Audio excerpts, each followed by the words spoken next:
Class 10 তোমাদের অংশীদারি কারবারের কোষে দেখি 14 অঙ্কগুলো ধারাবাহিকভাবে আমরা করছি। এ পর্যন্ত 1 থেকে 13 পর্যন্ত করেছি। আজকে আমরা 14 দাগ থেকে শুরু করব। দুই বন্ধু যথাক্রমে 40,000 টাকা ও 50,000 টাকা দিয়ে একটি যৌথ ব্যবসা শুরু করেন।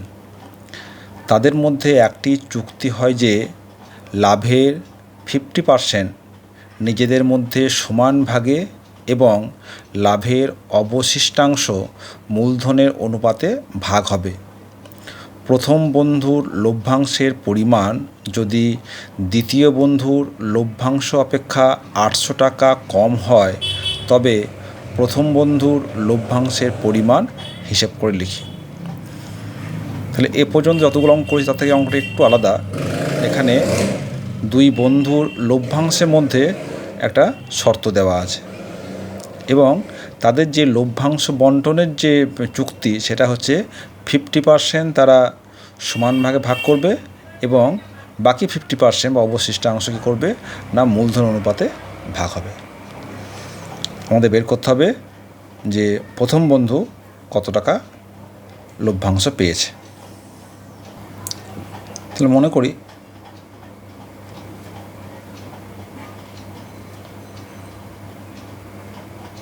বন্ধু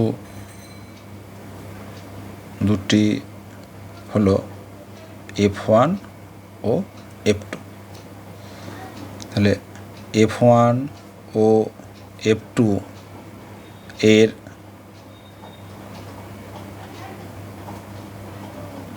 মূলধনের অনুপাত প্রথম বন্ধু দিয়েছিল 40,000 টাকা, দ্বিতীয় বন্ধু দিয়েছে 50,000 টাকা। তাহলে এই 4টা শূন্য কেটে যাচ্ছে। This is equals to 4:5। এখানে দেখো দেওয়া আছে যে মোট লাভের অর্ধেক সমান ভাগে এবং বাকি অর্ধেক এই মূলধন অনুপাতে। তাহলে এর মোট লাভ দেওয়া নেই, তাই তো? ধরি মোট লাভ সমান হচ্ছে 2x টাকা। অতএব লাভের 50% সমান হচ্ছে 2x ইন্টু 50/100 সমান হচ্ছে x টাকা। তাহলে কী শর্ত আছে না এই যে 2x টাকা সেটা দুভাগ হচ্ছে x। এই একটা পার্ট হবে 1:1 আর একটা পার্ট হবে যে মূলধনের যে অনুপাত 4:5। ঠিক আছে, এই হচ্ছে ওদের লভ্যাংশ বন্টনের চুক্তি। তাহলে যে প্রথম ভাগ তাহলে শর্তানুযায়ী বা চুক্তি অনুযায়ী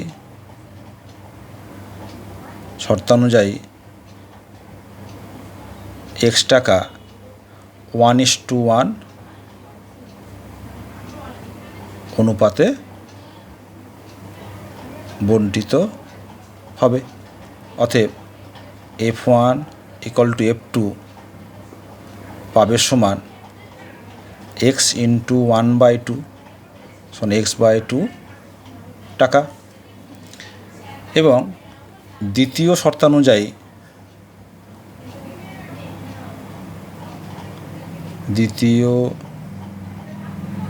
শর্তানুযায়ী বাকি x টাকা 4:5 অনুপাতে বণ্টিত হবে।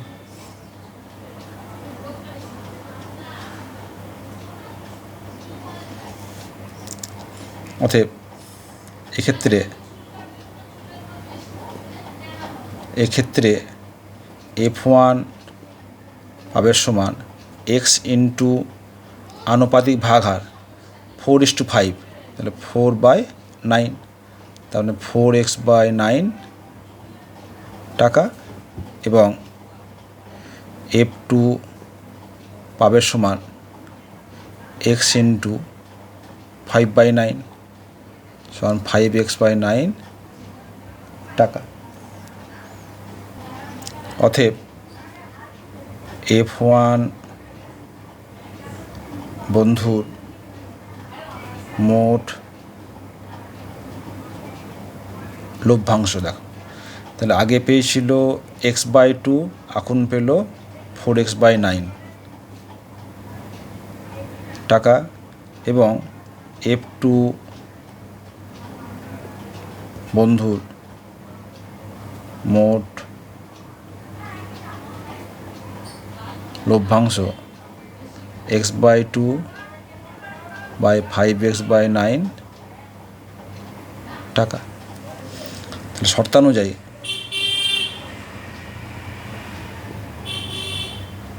কি বলেছিল না, দ্বিতীয় বন্ধু প্রথম বন্ধুর পরিমাণ দ্বিতীয় বন্ধুর অপেক্ষা 800 টাকা কম।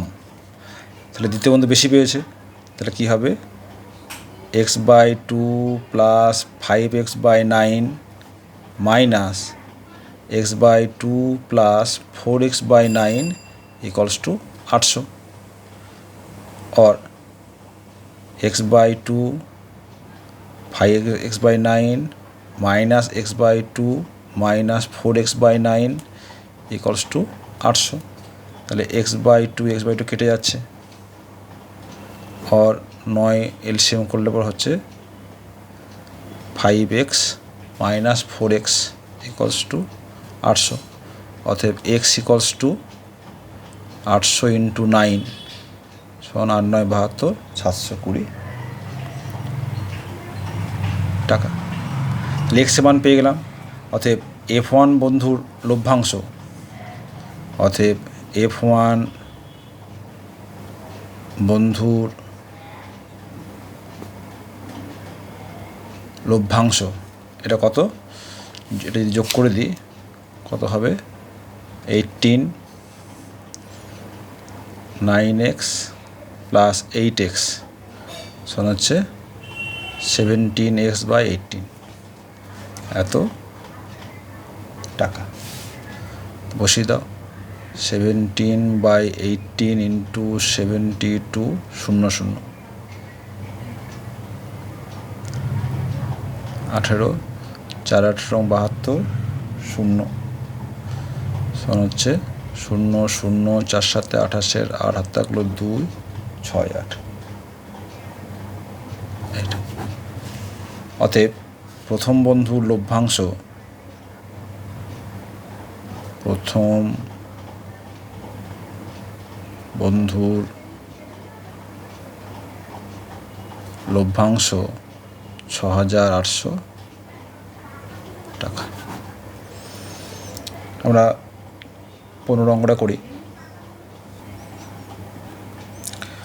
পূজা, উত্তম ও মেহের যথাক্রমে 5000 টাকা, 7000 টাকা ও 10,000 টাকা মূলধন নিয়ে অংশীদারি কারবার এই শর্তে শুরু করে যে 1 নাম্বার, কারবার চালানোর মাসিক খরচ 125 টাকা। 2 নাম্বার, হিসাবপত্র রাখার জন্য পূজা ও উত্তম প্রত্যেকে মাসিক 200 টাকা পাবে। বছরের শেষে 6,960 টাকা লাভ হলে তার থেকে কে কত টাকা পাবে হিসাব করে লিখি। তাহলে প্রথমে তারা 5,000 7,000 ও 10,000 দিয়ে ব্যবসা শুরু করলো এবং তাদের মধ্যে যে শর্ত হলো যে ব্যবসা চালানোর জন্য মাসিক খরচ হবে 125 টাকা এবং প্রত্যেক মাসে পূজা উত্তম হিসাবপত্র রাখার জন্য পাবে 200 টাকা করে। তাহলে মোট এত টাকা লাভ হয়েছে। তাহলে এই যে এই টাকাগুলো দেওয়ার পর যেটা বাকি থাকবে সেই টাকাটা কী হবে না, তাদের মূলধন অনুপাতে বিভক্ত হবে। সেই শর্তে কে কত টাকা পাবে আমাদের বের করতে হবে। তাহলে পূজার মূলধন, পূজার মূলধন সমান হচ্ছে 5,000 টাকা। উত্তম উত্তমের মূলধন 7,000 টাকা এবং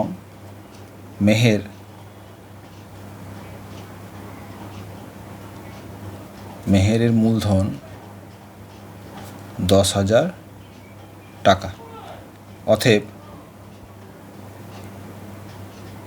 পূজা,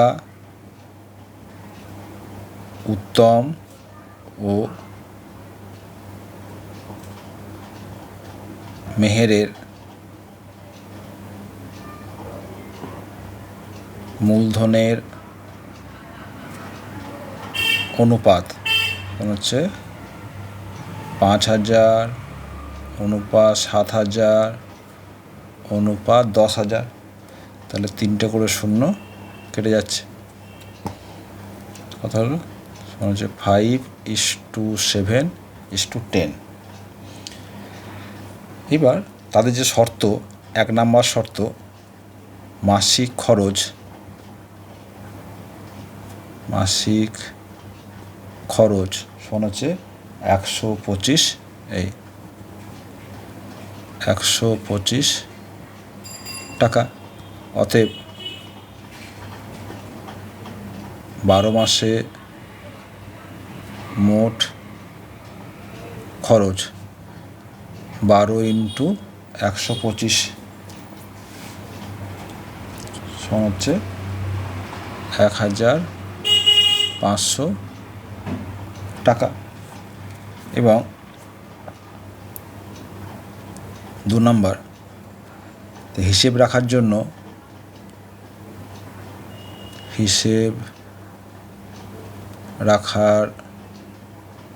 জন্য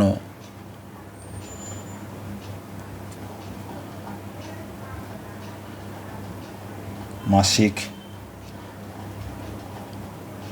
খরচ কত হয়েছে? এরা 200 টাকা করে। 200 টাকা করে কে পাবে? না, পূজা ও উত্তম। 200 টাকা করে পূজা ও উত্তম পাবে। তাহলে পূজা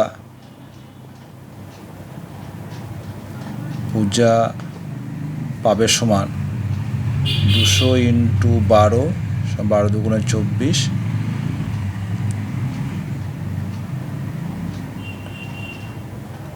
2,400 টাকা। এবং উত্তম পাবে সমান 200 × 12, 24 টাকা। তাহলে বছরের শেষে মোট লাভ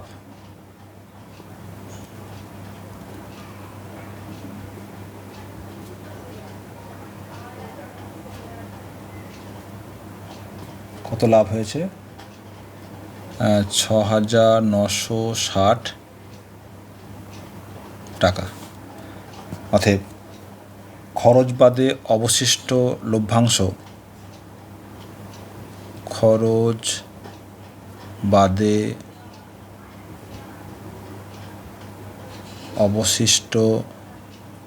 লাভ। তাহলে মোট লাভ কত?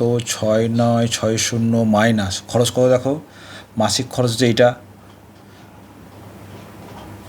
প্লাস পূজা পেয়েছে 2,400 এবং উত্তম পেয়েছে 2,400। তাহলে 6,960 মাইনাস যোগ করতে হবে। তাহলে 0 0 4 4 8, 8 আর 5 13, 3 হাত থাকলো 1, 3 2 5 আর 6, এত টাকা। এটা বিয়োগ করে দাও। তাহলে 6 0 3 আর 9 6 9, এই টাকাটা। তাহলে এই যে টাকাটা, এই টাকাটা কী হবে না, এদের যে মূলধন অনুপাত সে অনুপাতে বণ্টিত হবে। অতএব এই 6,600 টাকা 5:7:10 অনুপাতে বণ্টিত হবে। অতএব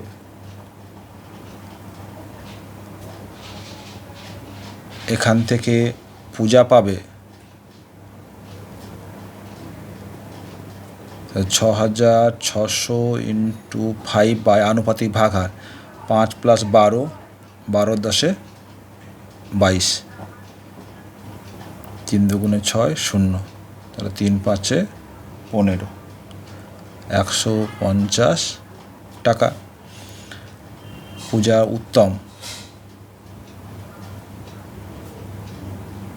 উত্তম পাবে সমান 6 6 0, উত্তম হচ্ছে 7 বাই 22,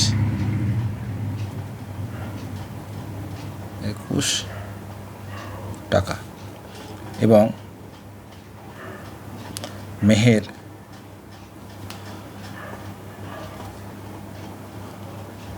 পাবে সমান 6,600 ইন্টু 10 বাই 22, 300 টাকা। তাহলে পূজার মোট লভ্যাংশ, পূজা কত হবে দেখো, এখান থেকে একটা টাকা পেয়েছে আর আগে কিছু টাকা পেয়েছে, তাই তো? এই যে এই টাকাটা পেয়েছে, তাহলে পূজার মোট লভ্যাংশ,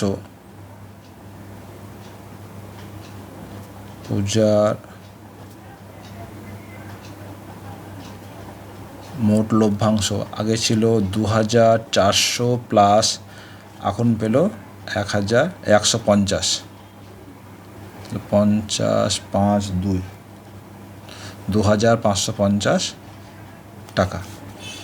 উত্তমের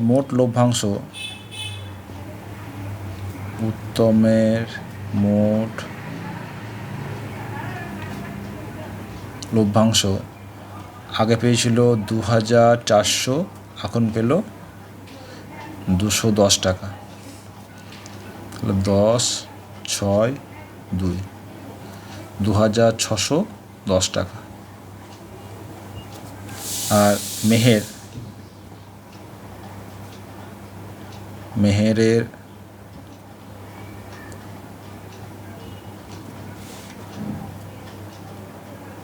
লভ্যাংশ, দেখো মেহের কিন্তু একটা টাকা পেয়েছে, তাই তো, একবারই 300 টাকা।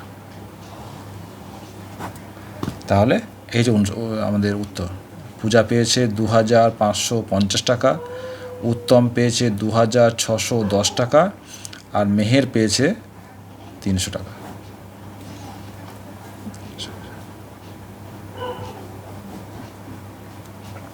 এটাই উত্তর।